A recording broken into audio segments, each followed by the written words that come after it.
And so we come to the last verse of Acts chapter 1. Go ahead and see if you can pronounce the Greek.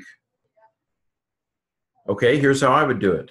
Kai edokan, klerus, autois, kai episen, ho kleros, epimathion, kai sun katapsephistein, I'm sorry, sun katapsephisthe, say that 10 times quick. Let's try it again. Sun kata psiphisthe metaton endeka apostolon. Mess up. Okay, it's good enough, right? So how would you translate it? Something like, and they gave lots to them, or for them, or they cast lots for them, and the lot fell, the lot fell upon Matthias. And, here's a fun word. I'm going to have fun with this word. He was enrolled, he was numbered, he was voted, it's a very rare word. In fact, as far as I can tell, just from a quick study, I even got out my Kittle, volume 9. As far as I can tell, this word is only used twice in the extant Greek literature. Now, I could be wrong. This is one of the places, and the other place is in Plutarch's Themistocles. But anyway, in Themistocles, it seems to mean something like he was condemned. The picture is of casting stones in a jar for the condemnation of Themistocles. Of course, there's no condemnation here. It was tempting, being who I am, to translate it, and he was condemned with the 11 apostles. Yeah, Matthias, you got the raw end of the deal. But I don't think that's what it means. It doesn't fit the context. It is something like, and he was elected, he was chosen, he was lot cast with the 11 apostles. It just seems to mean the vote was for him. The die was cast for him. So let's dig a little deeper into the interlinear. Kai edokon, I know is it's giving me a donation. Do is didomi. So this is didomi, which is the first me verb you usually learn, aside from a me, which means I am. But the first kind of real me verb is usually didomi. Even though you might think kappa alpha, it's perfect. One of the weird things, there are like 2.5 weird things about me verbs. The half weird thing is most of the time it does a kappa alpha in the aorist. Now it does a kappa alpha. It does a kappa alpha in the perfect normally as well. The difference is the aorist kappa alpha has an augment on the front in this case, aorist active indicative, whereas the perfect kappa alpha form would have a delta E delta. It would have reduplication on the front. So this is an aorist active indicative third plural from didomi. And at the end of this video, I'll review me verbs just a teeny bit. And they gave lots for them, or probably cast lots is better,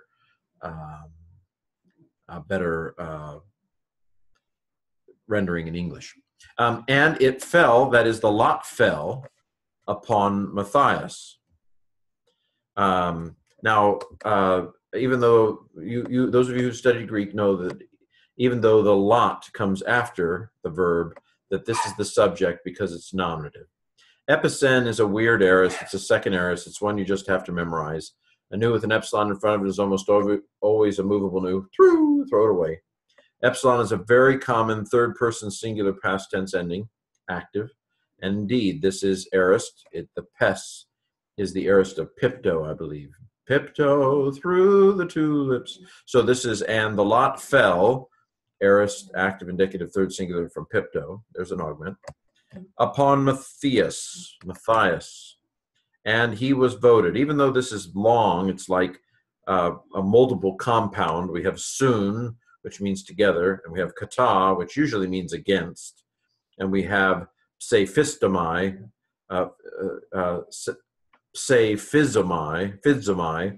which again means something like threw the stone in a jar. We don't want to overread it, but it has those overtones of voting.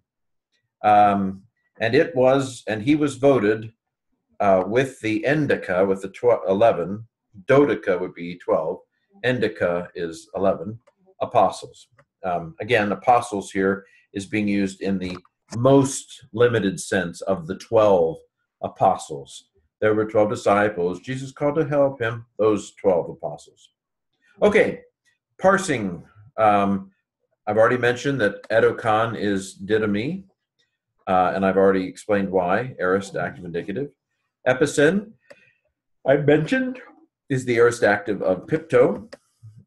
Soon cut up, say, fisthe, aorist passive because of the theta eta, indicative, and it's third singular. I didn't put that there. This first one was third plural. I left some stuff off. Okay, that's all we have, except I decided to go ahead and talk about me verbs. Do a quick review.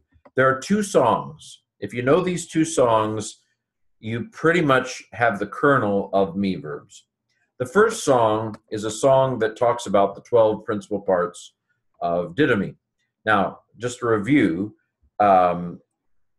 in Greek, we talk about the principal parts of a verb. And a verb can have up to 6 principal parts. These principal parts basically tell you all the chassis on which the car can be built. So this is the present chassis. So the present tense is built off this. The imperfect tense is built off this chassis. And the present stem has a funny reduplication. This first letter gets a little beside itself, and you put an iota in between. So the present tense and the imperfect tense are built off of this. The future, look at all these other forms lose the irregular reduplication of the present. I mean, the perfect has regular reduplication with an epsilon, where it gets a little beside itself, and then we have an epsilon. But you'll notice that the rest of these forms, it's almost as if the word is do-o, or something like that. Do here, delta omicron, delta omicron, delta omega, delta omega, delta omega, delta omega. So that donation, donor, gift, is there as the root of this. So outside the present, we lose the di, and we add a sigma like the future normally does. Here in the perfect, we add a kappa alpha like the perfect active normally does. Here in the perfect Miller passive, we shove the ending right on the stem like the perfect Miller passive normally does. Here in the aorist passive, we add a theta eta like the aorist passive normally does. The aorist, as I said, is usually with a me verb slightly irregular. The only thing irregular is this kappa, and it's a little confusing because the perfect is where we're used to seeing a kappa. But notice that me verbs often have a kappa in the aorist form. Okay, so there's a song. Didomi do so edoka dodoka dedo my edothane. Didomi do so edoka dodoka dedo my edothane. Okay, so if you know that song, you know the 6 principal parts of didomi. You therefore know about the funny reduplication, and you know about the kappa alpha and the aorist if you know that song. So you know 1.5 of the weird things about me verbs. The 1.5 weird things are funny reduplication in the present with an iota, and the kappa alpha often in the aorist. The other weird thing about me verbs is their present tense endings, and I have a song for that.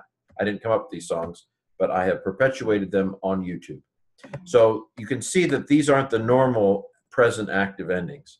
Normally for the present active you would have o, ace, a, amen, eta, usi, but that's not what we have here. What we have is ditto me, dittos, ditto, si, ditto me, dittos, ditto, si, did amen, did te, did si. Thank you, Rory Skelly, wherever you are. So if you know those 2 songs, then you know the 2.5 weird things about me verb. They're weird in the present endings. They have a funny reduplication in the present, and many of the aorists have a kappa alpha. And that's what's weird about me verbs. These endings actually aren't too different from normal. So normally it would be o, ace, a. Well, the me is different. But the sigma is the same. Okay, that's different. Amen, eta, usi. Well, actually, the endings are quite the same for the plural. Notice that for me verbs in the present stem, present tense, the singulars have long omegas and the plurals have short omicrons. Okay, well, that's been enough. That's enough for today, don't you think? I think so. Well, we've made it through Acts chapter 1.